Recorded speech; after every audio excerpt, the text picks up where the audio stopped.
আসসালামু আলাইকুম ওয়া রাহমাতুল্লাহ। আজকে 23 এপ্রিল 2025 তারিখ জাতীয় বিশ্ববিদ্যালয় থেকে আমরা একটা আপডেট পেয়েছি, সেটা হচ্ছে যারা অনার্সে ভর্তির আবেদন করেছেন, সো আপনাদের পরীক্ষার তারিখটা কিন্তু পরিবর্তন করা হয়েছে, বাদ বাকি সব কিছু একই রকম রয়েছে।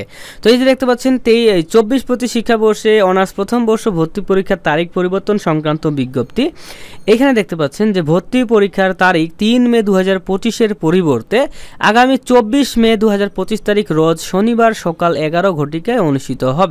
সো এইখানে দেখতে পাচ্ছেন আমাদেরকে একটা টেবিলের মাধ্যমে জানাই দিয়েছে যে তারিখটা ছিল 3 মে 2025 তারিখ, এটাকে করা হয়েছে 24 মে 2025 তারিখে শনিবার সকাল 11টায়।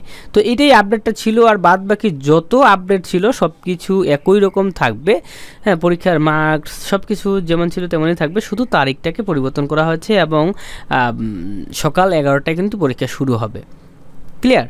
এবং যেহেতু ভর্তির তারিখটা পরিবর্তন করা হয়েছে 24 মে 2025 তারিখে, তো আমাদেরকে কিন্তু প্রথম থেকে বলে আসতেছে যে ভর্তি পরীক্ষার 7 দিন আগে অ্যাডমিট কার্ড দেওয়া হবে। সো 24 মেতে যদি আপনাদের পরীক্ষা হয়, তো এর 7 দিন আগে দেখা যাচ্ছে আপনাদের 17 তারিখের দিকে মানে অ্যাডমিট কার্ড দিতে পারে, 16 বা 17 তারিখে। ঠিক আছে, 16 বা 17 মেতে কিন্তু দিতে পারে। তো এটাই আপডেট ছিল। ভিডিওতে একটা লাইক করে দিয়েন। আল্লাহ হাফেজ।